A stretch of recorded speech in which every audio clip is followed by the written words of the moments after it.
Peace be upon the messenger that chosen. And now let me talk to the sisters for a little bit. Sisters, you're stuck with your husband. Stop being angry. Accept it. And try to love your husband. Try to make your husband happy. Because believe me, if he gets even a little bit happy, you will be really happy. I'm telling you, right now you say, I'm angry, why should he be happy? I know you, I know. I've talked to enough of you, I know. He doesn't care about me, why should I care about him? And he thinks the same thing. She doesn't care about me, why should I care about her? You start. You be nice to him. You smile at him and he'll get all shocked, like, why are you smiling? What? Is everything okay? You know, is your mother here? Is that why, you know? You know? You have to be nice to your husband. Don't dress up when you go to a wedding. Dress up for your husband. Even if you have 4 kids, it doesn't matter.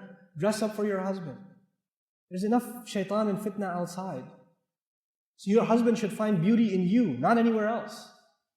You should compliment your wife. You should say nice things to your wife. You shouldn't just always complain. Where are the keys? Where's the mail? Did you get the groceries? Did you do this? Oh, you didn't do anything. Oh, you don't listen to me. Stop, man. There's not enough salt. There's too much salt. There's not enough sugar. There's too much sugar. There's not hot enough. It's too hot. Stop.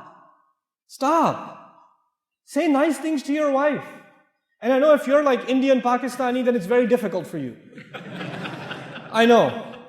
It's very hard to say nice things to your wife. In our culture, if you say nice things to your wife, your ribs hurt. Like,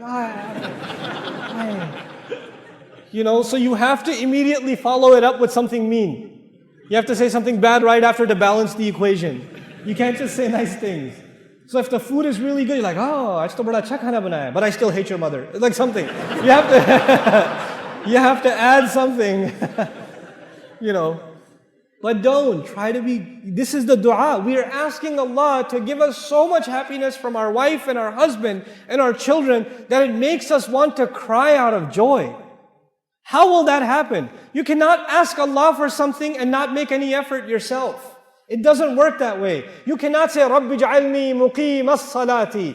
Ya Allah, make me establisher of the prayer. And you're sitting, lying down in bed, adhan's going on, you're like, Rabbi ja'alni muqim as-salati. Allah is not going to send you angels that carry you and lift you to the salat and then they make you make ruku and get you back up. You got to get up yourself, man. You make dua and you make some effort yourself. You're not going to make dua and all of a sudden your wife will start loving you. No, you have to show her love too. You have to do that. You have to make some effort in the house. I am telling you, this is the work of the ummah today. Fixing the family. Fixing the family. And when our children see that the husband and wife are fighting with each other, they slip through the cracks. So they get in trouble with the mother, they run to the father. When they get in trouble with the father, they run to the mother. And they know they can do whatever they want that way.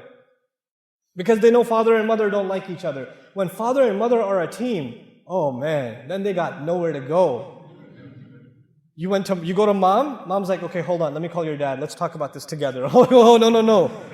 I was hoping we could discuss this by ourselves without getting father involved. No. You know, this is hablana min azwajina wa dhurriyatina qurrata a'yun. And why should we do this? Why should I care so much about raising a good family, being a good husband? Wallahi, when you're a good husband, your son will be a good husband. When you're a good wife, your daughter will be a good wife. Sisters, this is and if you're not, then you will create bad families down in the future. And you will be the fault. You will be the reason. So we say, وَجْعَلْنَا لِلْمُتَّقِينَ إِمَامًا. Make us imam, make us leaders over people that have taqwa. In other words, everybody who has a household is an imam. You have an imam of the masjid. You have an imam of, the musalla. But every house has an imam. You're the imam of your house. I don't care if you have a beard or not. You're the imam of your house. I don't care if you memorize Quran or not. You're the imam of your house.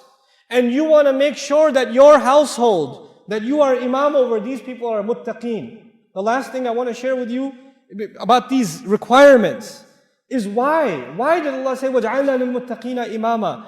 On Judgment Day, when I stand in front of Allah as an imam, over my 6 children and my wife, when I am Imam over them, they will be tied to me. And if I didn't do my job with them, and they made mistakes because of me, their mistakes will also cost me. I will be dragged down with them.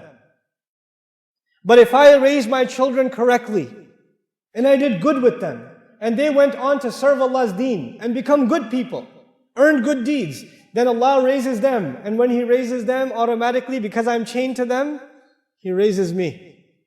We ask Allah to be with Imam over Muttaqeen. Because we ask that because we need it on Judgment Day. My deeds are not enough. I'm going to need commission from my children and their children and their children and their children. None of you truly believes until he loves for his brother what he loves for himself. We are one Nouman who should stand.